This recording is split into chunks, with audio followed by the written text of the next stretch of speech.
ቢግነር ሰርቪስ ፕሮቫይደር ስትሆኑ ኤርሊ ስቴጅ ላይ በጣም ከምትቸገሩባቸው ነገራቶች ውስጥ ዋነኛው ፖርትፎሊዮ ነው። ማንኛውም አይነት ክላይንት ከእናንተ ጋር ከመስራቱ በፊት ቅድሚያ የሚጠይቃችሁ ነገር ፖርትፎሊዮ ወይም ደግሞ እስቲ ከዚህ በፊት የሰራችሁት ስራ የሚለውን ጥያቄ ነው። እናንተ ደግሞ ጀማሪ ናችሁ፣ ከዚህ በፊት ምንም አይነት ስራ ሰርታችሁ አታውቁም። ዛሬ ያለምንም ኤክስፒሪየንስ ወይም ደግሞ ምንም ከዚህ በፊት ከክላይንት ጋር መስራት ሳይጠበቅባችሁ እንዴት አድርጋችሁ ፖርትፎሊዮአችሁን ማዘጋጀት እንደምትችሉ በሶስት መንገዶች አሳያችኋለሁ። ሶስተኛ ላይ የምነግራችሁ መንገድ በጣም ኢፌክቲቭ የሚባለውና ብዙ ሰው የማይጠቀምበት መንገድ ነው። እስከ መጨረሻው ተከታተሉ። ለማታውቁኝ ካሊድ አሊ ይባላሉ። ሶሻል ሚዲያ ማርኬተር እና ኮንተንት ክሪኤተር ነኝ። እዚህ ቻናል ላይ የምናወራው በዚህ ጉዳይ ነው። ኮንተንት ክሪኤሽን፣ ሶሻል ሚዲያ ማርኬቲንግ፣ ኦቨርኦል ማርኬቲንግ አይነት ነገር። ኢፍ ዩ አር ኢንተረስትድ በእንደዚህ አይነት ጉዳዮች ዶንት ፎርጌት ቱ ሰብስክራይብ። በመጀመሪያ ደረጃ ግን ፖርትፎሊዮ ራሱ ማለት ምን ማለት ነው? ማለት ብዙ ጊዜ ሰዎች ፖርትፎሊዮ፣ ፕሮፖዛል፣ ሲቪ፣ ሬዙሜ የሚባሉ እነዚህ የኬሪር ቃላቶችን ልዩነታቸውን ያን ያህል አያውቃቸውም እና ደግሞ ዩሃፍቱ ነው ልዩነታቸውን ማወቅ አለባቸው። የነሱ ቢጠቅማችሁም ባይጠቅማችሁም ዛሬ ቶፒክ እሱ አይደለም። ነገር ግን ግራ እንዳይገባችሁ ብቻ የነዚህ ልዩነት በጣም ባጭሩ ልንገራችሁ።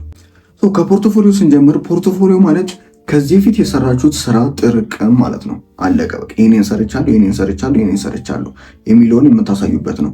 ፕሮፖዛል ማለት ደግሞ ለቢዝነስ ወይም ደግሞ ለክላይንቶች የሚላክ ዶክመንት ነው። ስለምንድን ነው የሚላከው? ስለነሱና ለነሱ ስለምትፈቱላቸው ችግር ነው የምትጽፉት እዛ ፕሮፖዛል ላይ ማለት ነው። ሲቪ ማለት ደግሞ ዲቴል የሆነ የእናንተ የህይወታችሁ ባክግራውንድ ማለት ነው። ለምሳሌ ኤዱኬሽን፣ የት ነው የተማራችሁት? ከዚህ በፊት ኤክስፔሪንስ አላችሁ ወይ? የሆነ የተለየ ሰርቲፊኬት ነገር አላችሁ ወይ? ወርክ ሂስትሪ አላችሁ ወይ? ከዚህ በፊት የት ሰርታችሁ ታውቃላችሁ? የተለየ ስኪል አላችሁ ወይ? በቃ ስለእናንተ ዲቴል የሆነ ኢንፎርሜሽን የምታስገቡበት ሲቪ ይባላል። ሪዙሜ የምንለው ደግሞ የመጨረሻው ፓርት ሲቪ ባጭሩ ማለት ሲቪ በጣም ፎርማል እና ረዥም የሆነ ፕለስ ዲቴል ነገራቶች ያሉበት ነው። ሪዙሜ ደግሞ የዛ ሲቪ ዋን ፔጁ ማለት ነው። በቃ ባጭሩ ስትገልጹት ማለት ነው። አለቀ በቃ ልዩነታቸው ይሄ ነው፣ በጣም ባጭሩ ማለት ነው። ዛሬ እኛ የምናወራው ግን በጣም ከኛ ጋር ሪሌት ስለሚያደርገው ስለ ፖርትፎሊዮ ነው። ሶሻል ሚዲያ ማርኬቲንግ መጀመሪያ አካባቢ የሆነ በቃ እስኪሉ እንዳለኝ እኔ አውቃለሁ ማለት የሆነ እድሉ ቢሰጡኝ አሪፍ አድርጌ መስራት እንደምችል አሪፍ ስራ እንደማሳያቸው አውቃለሁ። ግን ማን ይስጠኝ እድሉ? እንግዲህ አፕሮች ያደረኳቸው ክላይንቶች በሙሉ እስቲ ፖርትፎሊዮ ነው የሚሉኝ፣ እስቲ ከዚህ በፊት የሰራውን ስራ ነው የሚሉኝ። ግን እውነቱን ለመናገር ማይ ፈርስት ክላይንት ያገኘሁት እኔ በኮንተንት ነው ማለት ሶሻል ሚዲያ ማርኬቲንግ እያልኩኝ ኮንተንት ሰራለሁ። አንዷ ክላይንት መታ አዋራችኝ። ምንም ፖርትፎሊዮ አልጠየቀችኝ። በቃ የፕራይስ ጉዳይ አወራን፣ ወደ ስራ ነው የገባነው ቀጥታ ማለት ነው። ዛት ሰው ነው ሁልጊዜም ኮንተንት ክሬት ማድረግ ጀምሩ እያልኩኝ የምጨቃጨቀው ማለት ነው። እና የኔን ግን ፈርስት ክላይንት ያገኘሁት በኮንተንት ነው። ግን ከዛ በኋላ በደንብ እያነበብኩኝ እየተማርኩኝ ስመጣ ግን እነዚህ ሶስት መንገዶች ፖርትፎሊዮ አንድ ሰው ክላይንት ሳይኖረው ከዚህ በፊት ኤክስፒሪየንስ ሳይኖረው የስራ ኤክስፒሪየንስ ሳይኖረው ፖርትፎሊዮ ማዘጋጀት የሚችልበት እነዚህ ሶስት መንገዶች ያወቅኩት ማለት ነው። ይህንን ነው ዛሬ ለእናንተ ሼር ማድረግላችሁ። ባይዞ ይህን ቪዲዮ የምትመለከቱ ቪዲዮ ኤዲተር ከሆናችሁ ወይም ግራፊክ ዲዛይነር ከሆናችሁ ወይም ደግሞ ከሶሻል ሚዲያ ማርኬቲንግ ውጭ ያሉ ሰርቪሶችን ፕሮቫይድ የምታደርጉ ሰዎች ከሆናችሁ ለእናንተ ፖርትፎሊዮ ማዘጋጀት ማለት በጣም ቀላል ነገር ነው። በዚህ ፊልድ ላይ ሆናችሁ ፖርትፎሊዮ የለኝም ማለት የእናንተ ስንፈት ነው። እኔ ብዙ ጊዜ ደጋግሜ የምለው ነገር አለ። ቪዲዮ ኤዲተር እና ግራፊክ ዲዛይነር ፖርትፎሊዮ ማዘጋጀት እንደሱ ቀላል ነገር የለም። እዛ ፊልድ ላይ ያለ ሰው ፖርትፎሊዮ ማዘጋጀት በጣም ኢዚ።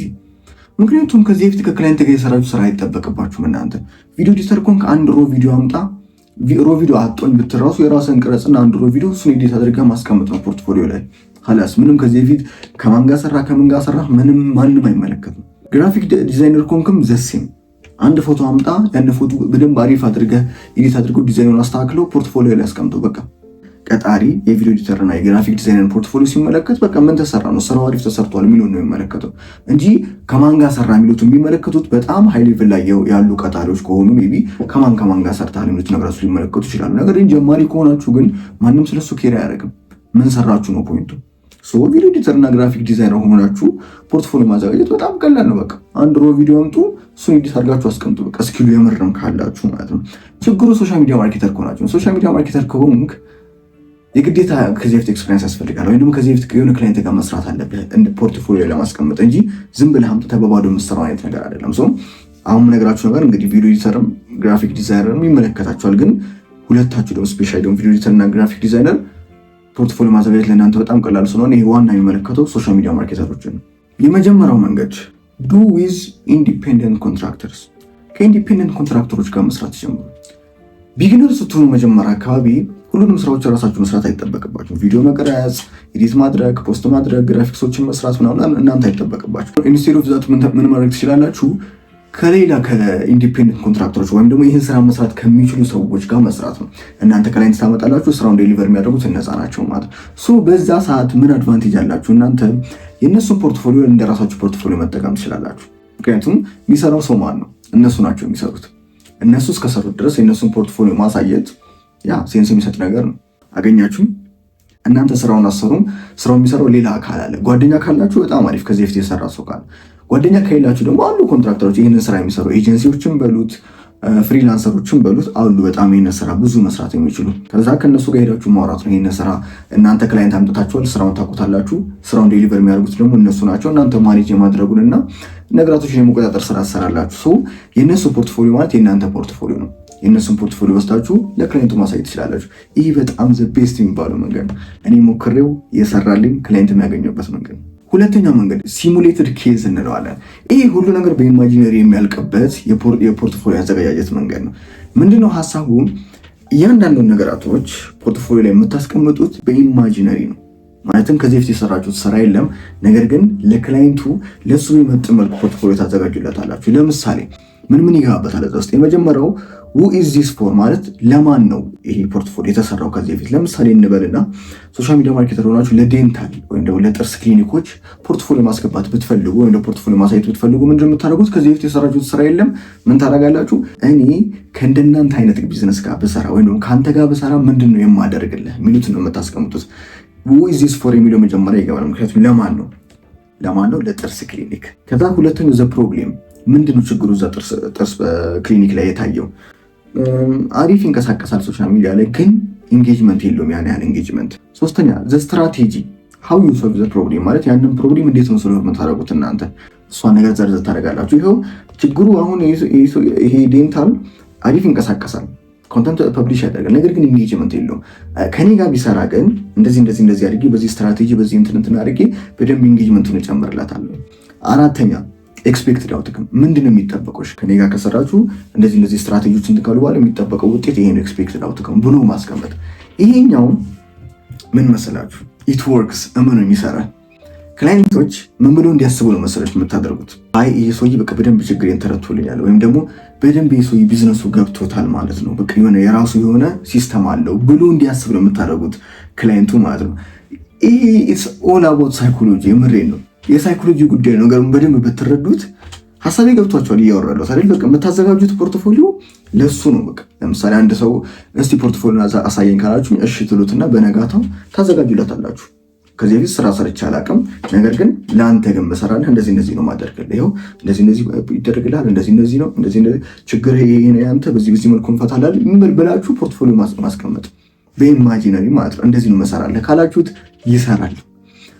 በጣም አሁንም አጌን ሃይ ሌቭል የሆኑ እንትኖች ቀጣሪዎች ካልሆኑ ወይም ደግሞ ሃይ ሌቭል የሆኑ ክላይንቶች ካልሆኑ በቀር ይሄ ነገር በጣም የሚሰራ መንገድ አጌን ሞክሮ ያለኝ እኔ።